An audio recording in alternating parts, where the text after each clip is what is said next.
All right, guys, I'm back. It's May 13th. I got my hot batter matchups coming up. Before we do, we got a little bit of recapping to do.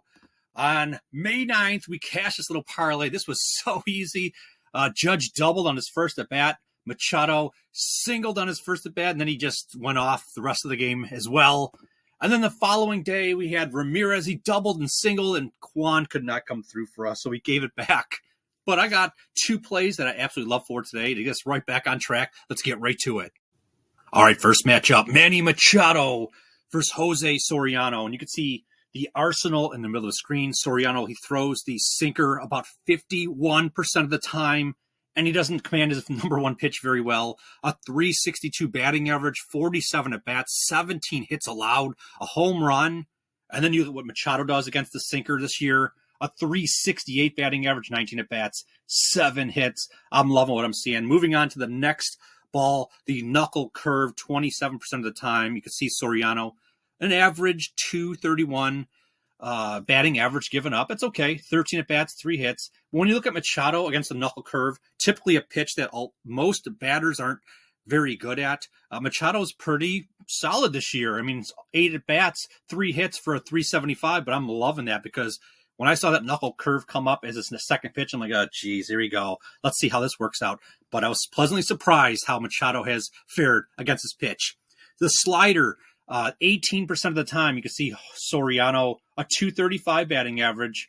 And then you can see Machado, a 375 batting average against the slider, 24 at-bats, 9 hits. I'm loving every single pitch that he may see. I think he's going to have a great opportunity to have success. So when you look at Machado, he's on an 11-game hit streak currently, and there's a little bit of history between the two of them. Machado, 3 at-bats, 1 hit, that hit being a home run, a 333 batting average versus Soriano. And then we talk about the launch angle sweet spot, that launch angle by which it's between 8 and 32 degrees, which yields the best opportunity to record a hit. You have Machado at 41.2%, which ranks him number 28 in the MLB out of 265 qualified batters.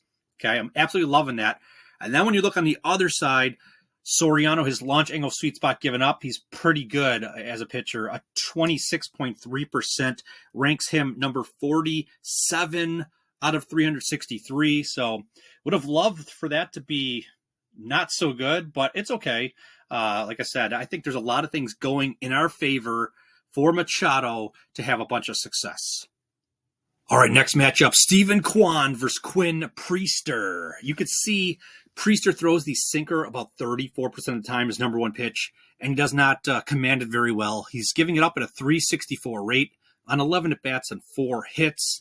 And then Kwan, how does he fare against the sinker this year? Oh, he's just crushing it at a 471 rate, 17 at-bats, 8 hits, a home run.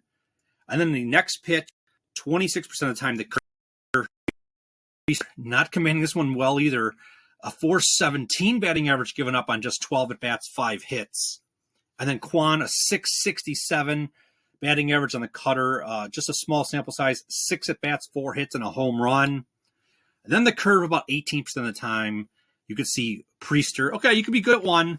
A 143 batting average, 7 at-bats. He's given up just 1 hit, but it was a good hit. It was a home run. So he gave up a home run. So you could see Kwan against the curve this year. He has a 667 batting average. It should say 3 at-bats, 2 hits. Small sample size, but I'm liking what I'm seeing as we're going along here. And then the last pitch, the changeup, about 9% of the time he throws it. A small sample size, but he's giving it up at a 500 rate, 2 at-bats, 1 hit, of which one of them was for a home run. And then Kwan against the changeup, large sample size, 278 batting average, 18 at-bats, 5 hits. So there's a little bit of history between these two, just 2 at-bats and no hits for Kwan over like the small, little time that they've seen each other. But Kwan has been relatively hot. He's recorded a hit in at least 8 of his last 9 games. And then talking about the sweet angle launch spot again, that 8 to 32 degrees that you're looking to hit in that range as much as possible. Kwan is doing that about 41.3% of the time, which ranks him number 25 of 265 batters. So that's exactly what you want. A batter that's doing all the things hitting on all cylinders and giving himself the best opportunity to record a hit because he's in those launch angles.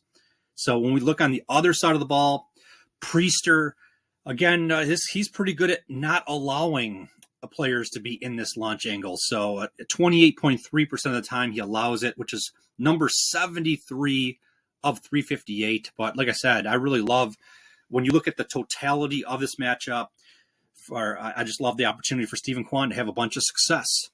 All right, before we get to the other good batter matchups, if you could be so kind to hit that like button, that'd be absolutely amazing.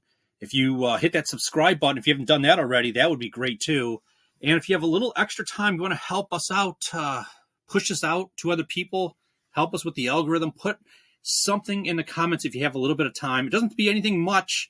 Just put a W. It makes it really easy, and it's just as effective as anything else. So there you go. Also, there's a link to a free Discord in the description of this video right here.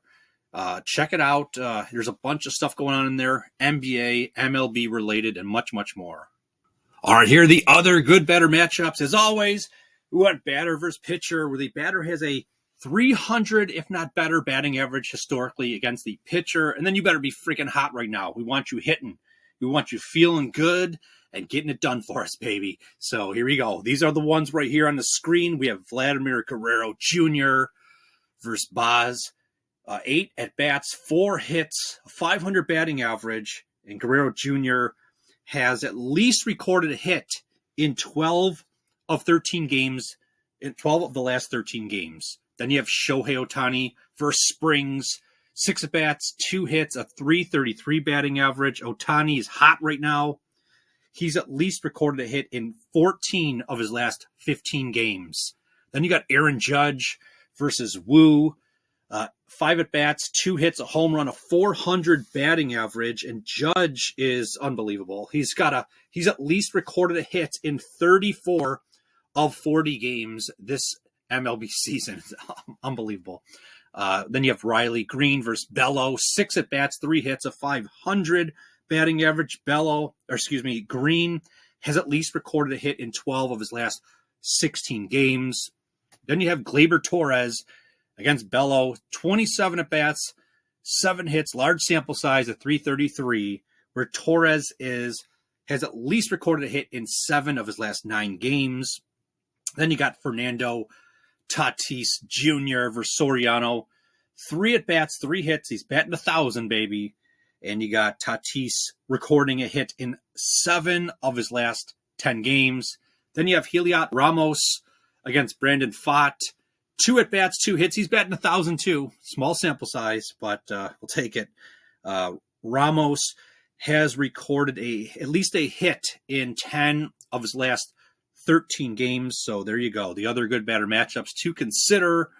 I feel really good about this. I will put in the pinned comments my official plays, but I gave you plenty to choose from. You could do what you want with it. And that's about it. I just want to say I absolutely love every single one of you guys. And I appreciate you. And I'll just talk to you guys tomorrow.